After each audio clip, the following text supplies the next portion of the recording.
Hello, my friends. This is another preview to a bonus episode that we do over on the Patreon feed.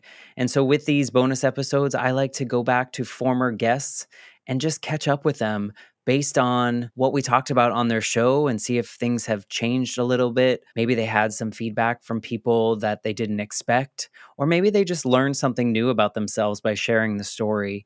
And so, in this clip, I wanted to share just a little piece of the latest conversation that I had. If you're interested in checking out the full bonus episodes, you can head over to the Patreon page, which is www.thelifeshiftpodcast.com/join. And there is a special tier that gets you ad-free episodes, early release episodes, and the bonus episodes. Come on over, check out the Patreon community, and see how you can support the show if you're interested. But without further ado, here's a preview of the latest bonus episode.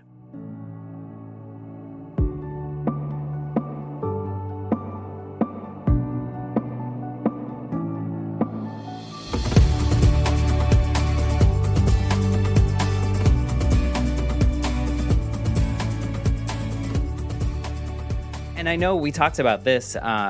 You were able to, or maybe you had already been connected a little bit, but you were able to reconnect a little bit. Your teacher actually heard the episode, right? Yeah, I had a couple people reach out after the episode, but Mr. Blesky, the teacher, the headliner of my story, we've been friends on Facebook since high school days.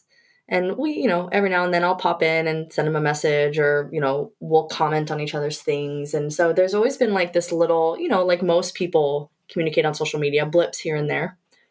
And, he just listened and he, was like, oh, it's just one of those things where I think it's something so prominent for me and something that takes up permanent headspace for me.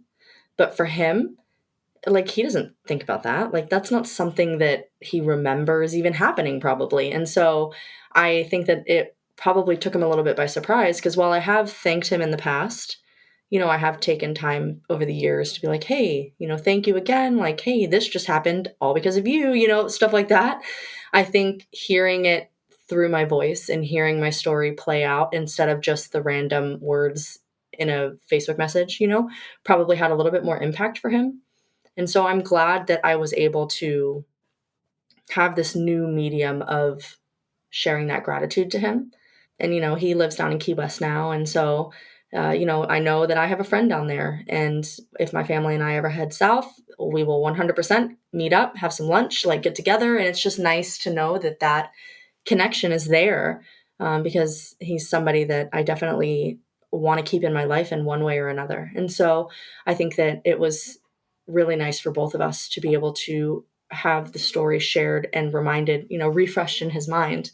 And then, I had classmates reach out to me. One classmate in particular, one of my, high school friends, Jenny, she reached out and was just like, floored, by what she heard. And she was just like, I'm so sorry. Like, I'm sorry that I didn't do more to help you or do more to protect you. And, I'm like, listen, we're 16, 17 years old.